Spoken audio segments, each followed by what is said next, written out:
শুরুটা ভালো হলো না। র্যাঙ্কিং রাউন্ডে আশাব্যঞ্জক পারফরমেন্স করতে পারল না পুরুষ ও মহিলা তীরন্দাজি দল।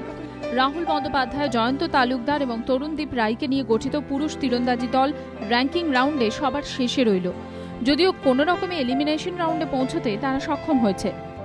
ভারতীয় পুরুষ তীরন্দাজি দল দ্বাদশ স্থান পেয়েছে। 720-র মধ্যে 664 পয়েন্ট পেয়ে 31 নম্বর স্থানে শেষ করেন তরুণদীপ রায়। 720-র মধ্যে 655 পয়েন্ট পেয়ে 46 নম্বর স্থান পান রাহুল বন্দ্যোপাধ্যায়। 720-র মধ্যে 650 পয়েন্ট পেয়ে 53 নম্বর স্থান শেষ করেন জয়ন্ত তালুকদার। শনিবার এলিমিনেশন রাউন্ডে নামবেন রাহুলরা। অন্যদিকে মহিলা তীরন্দাজি দলের শুরুটাও ভালো হয়নি। 12 রাউন্ডে 622 পয়েন্ট পেয়ে অষ্টম স্থান পান দীপিকা কুমারী। বোম্বাইলা দেবী 22 এবং চেক্রোবলু সুয়োরো 50তম স্থানে শেষ করেন। বিশ্ব তালিকায় দ্বিতীয় দল হিসাবে অলিম্পিকে গেলেও প্রাথমিকভাবে নিজেদের নামের প্রতি সুবিচার করতে পারলেন না দীপিকা কুমারীরা। কোয়ালিফিকেশন রাউন্ডে তারা এবার অষ্টম স্থান পাওয়া ডেনমার্কের মুখোমুখি হবেন। এবিপি আনন্দ।